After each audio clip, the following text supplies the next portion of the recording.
Okay, magandang araw po sa lahat at welcome po ulit dito sa Yutang Tabunan PH at andito na naman po tayo sa bagong episode ng reaction video natin. Okay? At eto na nga, napatanong tayo, ganito ba katatalino yung mga mambabatas natin? Ito lumabas kung anong klaseng talino ang meron sila. Okay? Akalain mo naman. Um, Kasalanan ng iba, yung ordinaryong Pilipino ang magdudusa, okey? Ito tingnan muna natin bago tayo mag-react, bago tayo mag-comment, tingnan muna natin itong balita na ito. Patungkol pa din po ito sa PhilHealth kasi nga, bibirahan talaga natin 'to, babanatan talaga natin 'to kasi pera ito ng taong bayan na dapat mailaan sa PhilHealth at kinuha nila doon, okey?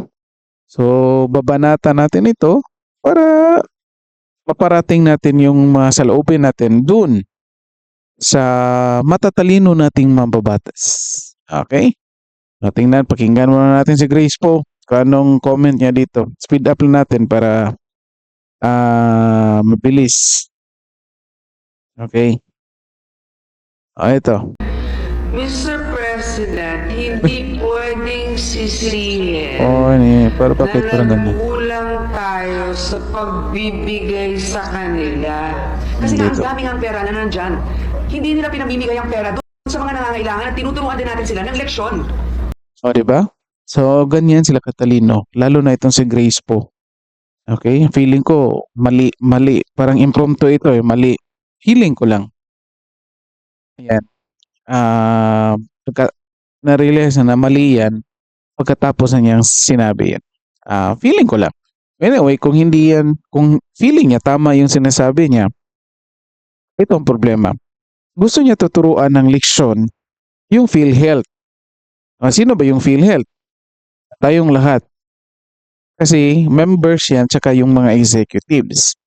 Okay, so basically tinuturuan tayong mga tao at saka yung executives ng PhilHealth ng leksyon. Tinuturuan nila tayo ng leksyon.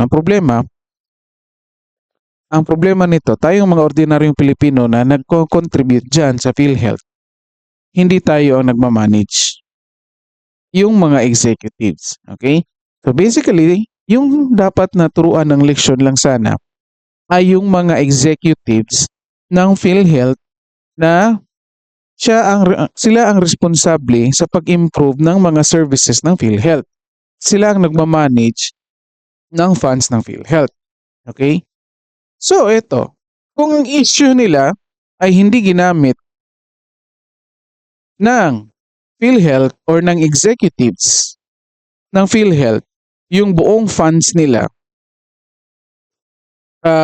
lalo na doon sa pag-improve ng services ng PhilHealth, okay? Or pag-increase ng benefits lalo na sa hospitalizations, parang sinasabi ni Grace po or lalo na dito sa bicameral committee, Grace po, I think ito nagsabi nito si Jesus Escudero at Grace po, parang sinasabi nila na para turuan namin kayo ng leksyon, okay, para matuto kayo, dapat magdusa muna or maghirap muna tayong mga ordinaryong Pilipino. Dapat maghirap muna ang mamamayang Pilipino para matuto kayo ng leksyon. Di ba? 'Di ba? Anong klaseng katangahan 'yan? Anong klaseng talino kayo meron? Kasalanan ng iba, kasalanan ng mga executives. Okay? Ang pinapahirapan niyo ay ang mga tao. Okay? Ang pinapahirapan niyo ang mga tao. So basically, gusto niyo ubusin yung funds ng PhilHealth. Okay? So, para doon sa mga services na ibinibigay nila. Pero ngayon, hindi nyo binigyan ng funds. Hindi nyo binigyan ng government subsidy. Nung binigyan nyo nga, hindi nga ginamit or hindi nga inubos para doon sa pag-improve ng health services ng PhilHealth. Paano pa kaya ngayon? Hindi nyo binigyan. Sa tingin nyo, mag-i-improve po ba yung health services natin galing sa PhilHealth or yung maibibigay ng PhilHealth na hindi nyo man lang binigyan kahit ilang milyon yung PhilHealth? Oh, ganyan kaganda, ganyan kagaling itong mag-isip ng itong mga tao na to. Tingnan nyo ha. For how many years binibigyan ng subsidy ng PhilHealth? Yung PhilHealth nagbibigay ng health services doon sa mga taong bayan. Fortunately, kahit nagbibigay sila, still yung taong bayan hindi satisfied doon sa binibigay na serbisyo ng PhilHealth. Kahit nagbibigay itong gobyerno na ito. Then makikita natin na hindi inuubos ng PhilHealth yung funds nila. Ang issue lang nila ng mga senador nito, ng mga congressman na gustong dapat ubusin yung pera ng PhilHealth pag-improve dun sa health services ng PhilHealth. Ang problema ngayon, gusto nila mag-improve yung health services ng PhilHealth na gagamitin yung pondo nila. Problema, hindi binigyan ng pondo. So basically, nakikita natin na kahit binibigyan ng pondo yung PhilHealth, hindi pa rin nga nila ini-improve yung services. Paano pa kaya ngayon zero budget na sila? Diba? Ang gagaling nitong mga Grace po, ang galing mo. Idol kita. Ang galing mong mag-isip talaga. Kasalanan ng mga executives na hindi inubos yung pera doon sa pag-improve ng mga services ng PhilHealth, dapat mag-suffer yung mamamayang Pilipino na nagko-contribute doon sa PhilHealth. Okay? O ganyan sila kagaling mga kaibigan. Diba? Kung pwede, wag na natin ito papasukin ulit din dyan sa Senado. Kung pwede lang. Next time, I don't know kung tumatakbo ito, hindi ko alam kung may term pa ito kasi matagal na din ito si Grace po. Nakapasok lang ito dahil sa kanyang papa ni FPJ dala-dala niya pangalan niyang papa niya. Okay? So, ganyan kagaling mag-isip sila. Kasalanan ng executives ng PhilHealth o dapat mag-suffer yung mga tao para matuto ng leksyon. At tingin niyo matututo kaya yung mga executives ng PhilHealth? Wala naman problema yan sila. Patungkol dun sa access nila doon sa mga health services. Kasi mga mayayaman yung mga tao na yan. Kung magkakasakit yan, hindi yan pupunta doon sa public hospitals. Pupunta dyan sila doon sa private hospitals. Pupunta sila doon sa St. Luke's Medical Center. Kasi afford nila yan. Tayong mamamayang mga Pilipino, mga ordinaryong Pilipino na co-contribute doon sa PhilHealth. Kaya ba natin yung mga private hospitals? Kaya ba natin bayaran lahat ng bills? Afford ba natin yung mga private insurance? Sino ba dito ang merong insurance?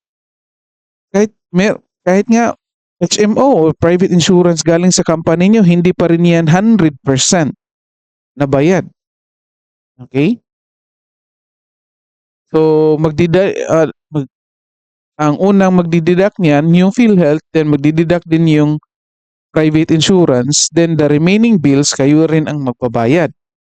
Still, magbabayad pa rin kayo while paying contribution to PhilHealth.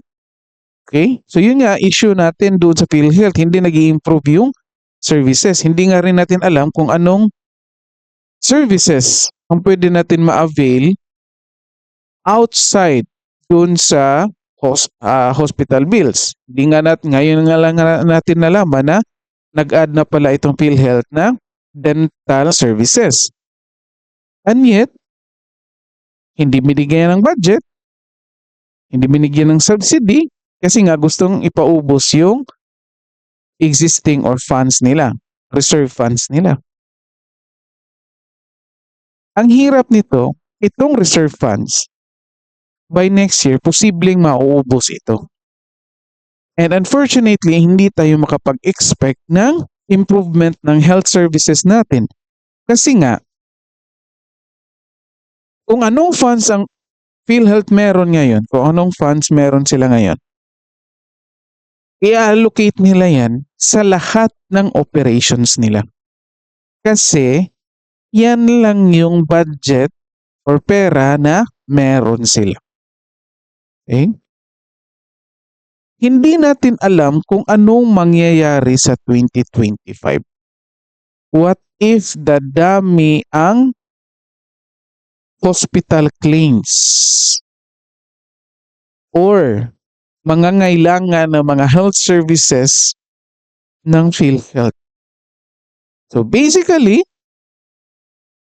kahit may plano yung PhilHealth na i-improve o expand yung services nila, most likely hindi na nila magagawa yan kasi i-preserve nila yung budget nila doon sa mga taong mangangailangan ng pera dyan. Okay? So ganito katalino itong mga mambabatas natin. Okay? Ganito sila katalino. Kasalanan ng mga executives ng PhilHealth kung saan hindi naman gumagamit ng mga health services ng PhilHealth kasi afford nila yung private hospitals, private doctors. Okay? So basically, wala silang pakialam dyan. So kasalanan nila yan. Hindi ginamit, hindi in-improve yung services ng PhilHealth. Ito, yung ordinaryong Pilipino ang magsasuffer. So ganyan sila katalino mga kaibigan. Oh. Sige, piliin nyo pa itong si Grace po sa susunod na eleksyon pagtatakbo ito. Piliin nyo pa yan sila, Chis Escudero. Piliin nyo pa yan. O, para mauulit itong ganito. O, patuloy natin yung balita. Kinailangan pa ba natin na i-zero talaga si PhilHealth to free up 74 billion pesos, Mr. President? I know, Mr. President, that's also the question of many. And I've thought about this long and hard. And there's no denying that PhilHealth has a savings amount of 600 billion, Mr. President. And that's also the reason why initially the administration thought of it as a way also to augment certain short fundings that we had, for example, for health workers, etc. Hindi natin maintindihan ba't hindi nila ginagamit yung pera na nandun na meron sila na naka-impact sa isang, ewan ko kung anong klaseng account yan, savings account, na ang kinikita ay mas mababa pa kesa sa inflation. Mr. President, hindi pwedeng sisihin na nagkulang tayo sa pagbibigay sa kanila kasi nga ang dami ng pera na nandyan.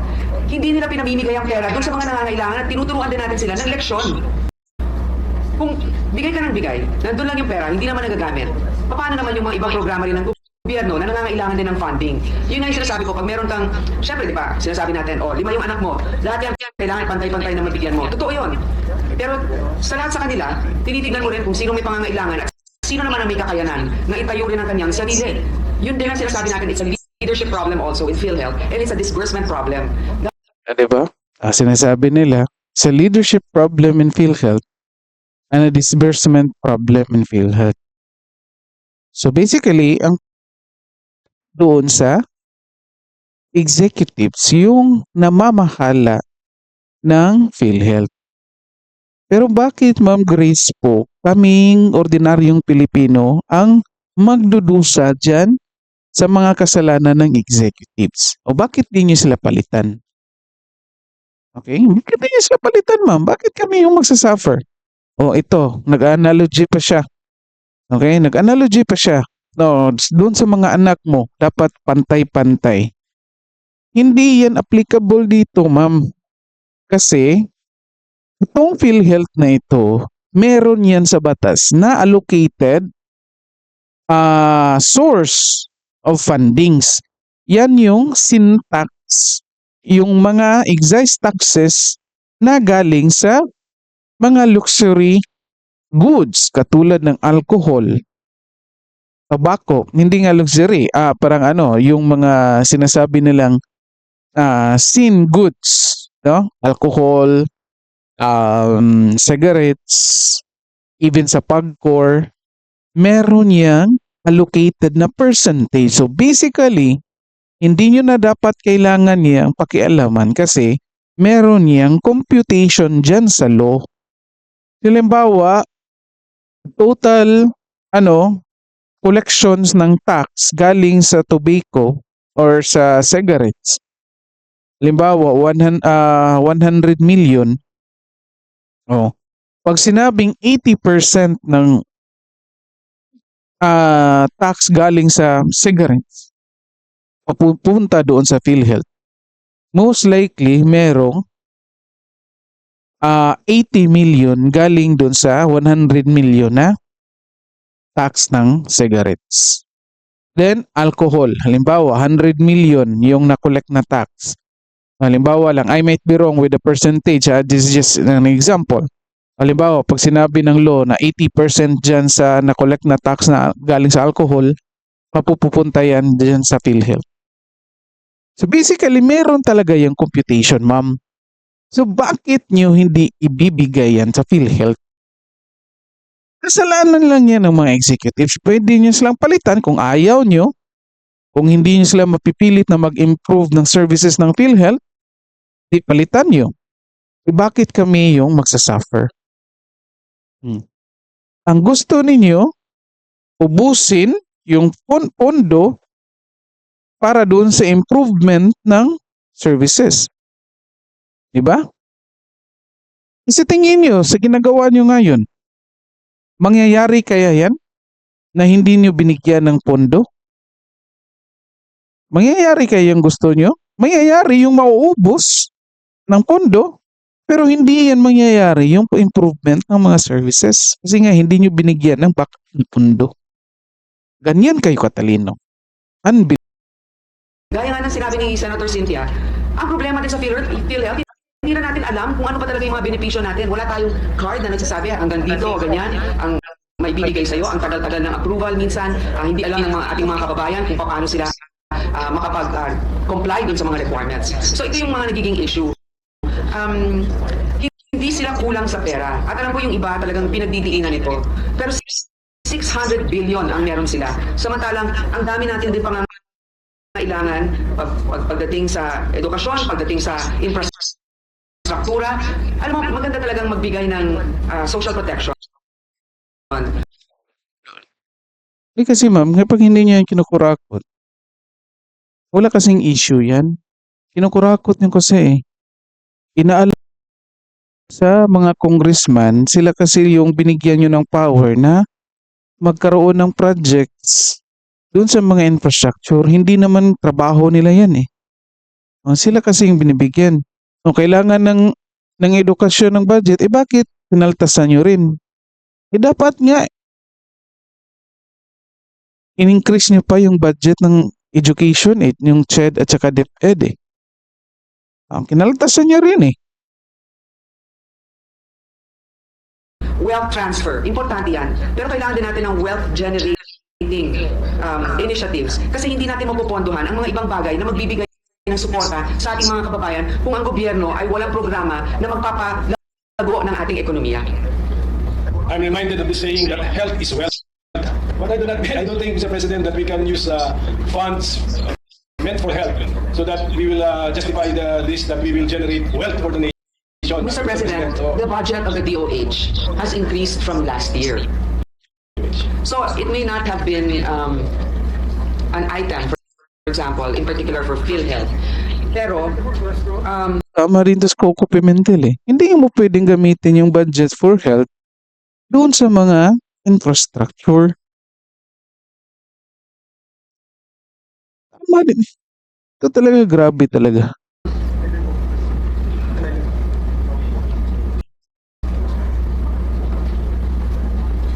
Na ano si Grace po eh. increase na nangyari dito sa Nababara ito si Grace po ni 241 billion Coco Pimentel. 602 in 2024. Yung bike natin nasa 247,923. So we are, of course, health is wealth. That's very important. But also, health, the financial situation of our country, the economy, and wealth-generating initiatives are important so that we can support social protection initiatives such as the health sector. Di nyo nga lang ginagamit yung utak nyo, ma'am eh. Huwag nyo na pakialaman yung para doon sa health. Kasi itong health, predictable ito. Hindi mo ito mapipredict na itong tao ito ma-admit sa hospital next week or next year or 2 years after. Or ito, healthy ito, hindi ito ma-admit. Hindi unpredictable yan. Kaya dapat mo pupundahan yan palagi. Hindi mo yan uubusan ng pondo.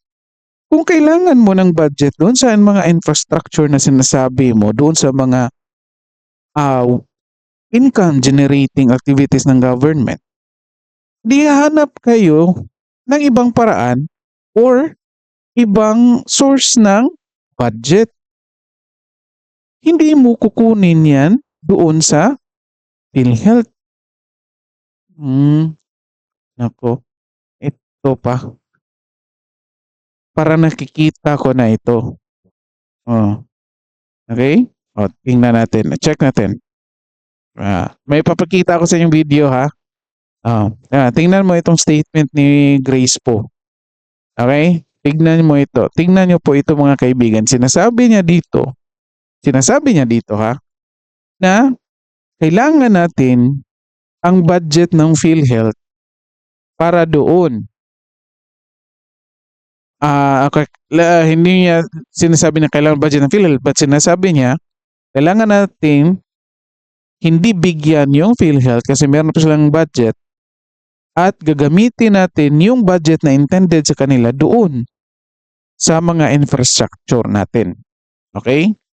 Take note ha. So basically sinasabi niya na hindi namin kayo bigyan ng budget na kahit itong budget na ito para sa inyo, hindi mo na namin ibibigay kasi gagamitin namin doon sa ibang project, lalo na dito sa mga infrastructure. Okay? So basically, makukunik natin ito dito sa, ito, napakita ko ang video. Ito. I think natatandaan nyo po pa ito. Ito. The Philippine Health Insurance Corporation is temporarily stopped by the Supreme Court from completing the transfer of its supposed excess funds to the National Treasury. Petitioners opposing the transfer are seeking the return of all the funds to the state health insurer. The details from Paige Javier. The Supreme Court has put on hold the transfer of 89.9 billion pesos in unused funds of PhilHealth to the National Treasury. The move granted the prayers of 3 petitions. Imagine ha? So, meron ito silang plano na kukunin yung budget ng PhilHealth National Treasury para ma-access ng government. Okay? Kasi pag nandun yan sa PhilHealth lang makagamit yan. So, kukunin nila, pasok nila doon sa National Treasury para magagamit nila sa kahit anong project na gusto nila. And then ito na nga, may nagpetition sila Carpio. Okay? Nagpetition sila kasi nga unconstitutional itong ginagawa nila na kunin yung budget sa PhilHealth at ipapasok sa National Treasury. Okay? And imagine ito ay 89 billion pesos. So tingnan natin yung ibang details. Challenging the return of the funds to state coffers to fund unprogrammed appropriations. The petitioners include various groups led by Senate Minority Leader Aquilino Coco Pimentel, Bayan Muna, and Sangbayang Coalition led by retired Supreme Court Associate Justice Antonio Carpio. They questioned the constitutionality of the fund transfer. The Supreme Court issued a temporary restraining order to enjoin the further transfer of PhilHealth funds to the National Treasury. The TROs effective immediately. So far, the PhilHealth has Ito, tingnan na muna natin ha. Ang plano talaga nila is mag 9 billion. Pero hindi one time. Ito na nga, meron nang na-transfer May 2024 20 billion, August 10 billion, October 30 billion, and November 29.9 billion. Okay? So itong 29.9 billion, I think ito yung binara ng Supreme Court. So basically, ito lang nakuha nila, parang 60 billion lang. Kung na-transfer itong 29.9 billion, magiging 89.9 billion yung total. So ito na nga, nabara ng Supreme Court itong pag-transfer nila ng 89 billion. Again, na-transfer yung 60 billion, yung 29.9 billion, yung hindi na-transfer. Pero itong mga petitioners gusto nila na ibalik yung 60 billion. At ito na nga, balikan natin si Grace Poe. Okay?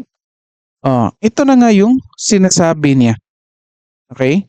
So since hindi nila nakuha yung remaining 29.9 billion galing sa PhilHealth na para magamit, papunta dun sa National Treasury para magamit ng national government sa ibang projects, kung saan meron silang kickback niyan, mabubulsa nila yung iba. Ito na, for next year, inunahan na nila yung PhilHealth. Inunahan na nila. Hindi na nila binigyan ng budget ng subsidy na 74 million. Okay? So basically, parang itong nangyayari na ito, parang second option ito nila or alternatives ito kasi nga nabara yung plano nila na kunin yung 29.9 billion. O 29.9 billion na lang kasi yung 60 billion na-transfer na yun eh. Most likely nagamit na yun. Yung 60 billion.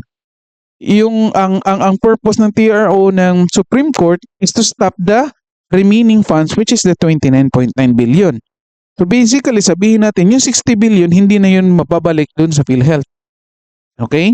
Hindi na yun mababalik. Itong 29.9 billion na stop, nandyan pa yan sa PhilHealth. At ito na nga, inunahan na nila itong PhilHealth na by next year, parang nakikita ko, or let's say nakikita nila na itong PhilHealth, magkakaroon pa rin yan ng ilang billion na funds na hindi magagamit.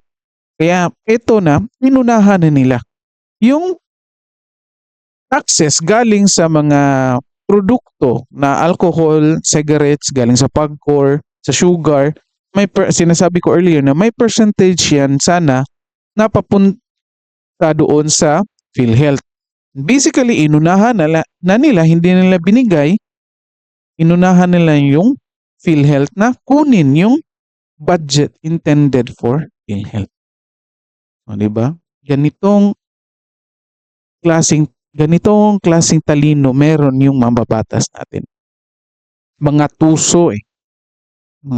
Basically, makikita natin dito mga kaibigan na itong mga congressmen at senador, hindi natin lalahatin. Okay? Ito lang, dito lang sa mga pumapabor na i-zero yung budget. Okay? Kung mahal nyo si Grace Poe, bahala na kayo dyan. Kung gusto niyo si Chis Escudero, bahala kayo dyan. Okay? Basta sila yung nagdi-defend na dapat zero budget yung PhilHealth. Ganito sila katalino. Diba? Gusto nila mag-improve yung services, zinero nila yung budget. Maghihirap yung mga tao kasi hindi mag-i-improve yan kasi ang remaining budgets niyan ay yung existing funds na lang nila, reserve funds. Okay? Ito, nabara ng Supreme Court na pag-transfer ng funds galing sa PhilHealth papunta National Treasury, by next year, inunahan na nila. hindi nila ibibigay yung budget, yung funds na galing sa mga taxes na intended sana for PhilHealth, hindi nila ibibigay, inassign na nila doon sa iba't ibang proyekto. Inunahan na nila yung PhilHealth, mga kaibigan. So basically,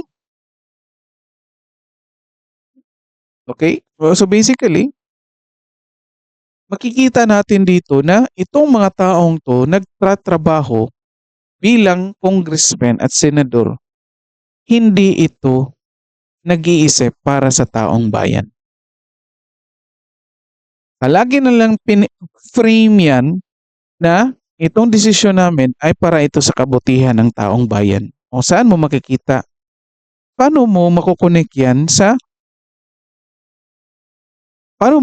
yan doon sa sinasabi mo na para sa taong bayan, nakikita nga ng taong bayan, hindi yan makabubuti sa amin.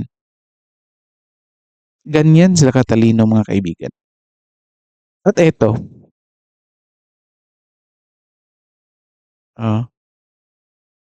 anong mangyayari ngayon? Ito, in-increasean binalik yung budget ng AKAP. May 5 billion na AKAP na magagamit ang Senado at 21 billion na budget doon sa Kongreso. Ganyan sila katalino. Ang tatalino ng mga taong ito. Grabe. Dapat maghirap yung tao, mamamayang Pilipino, para matuto yung mga executives ng PhilHealth. Kailangan ng projects na income generating para sa ekonomiya, anyat ito magbibigay ng ayuda. Ganyan sila katalino. Dito na lang muna tayo, mga kaibigan. Sa tingin nyo, anong masasabi nyo dito sa idea ni na Grace po at Chis Escudero at ng ibang congressman, lalo na dito? Sa tingin nyo, silang Martin Romualdez pa rin ito eh. Okay? Martin Romualdez pa rin ito eh. Hindi ito titigilan tong PhilHealth hanggat hindi ito mauubos eh. Tayong mga mamamayang Pilipino ang magdudusa nito. Okay, comment nyo dyan kung anong sa tingin nyo, anong opinion nyo, comment nyo dyan. Basahin natin yan. Okay? So, dito lang po muna. Paki-like and share na lang po. And then, and subscribe na din. Okay? Maraming salamat at magandang araw sa lahat.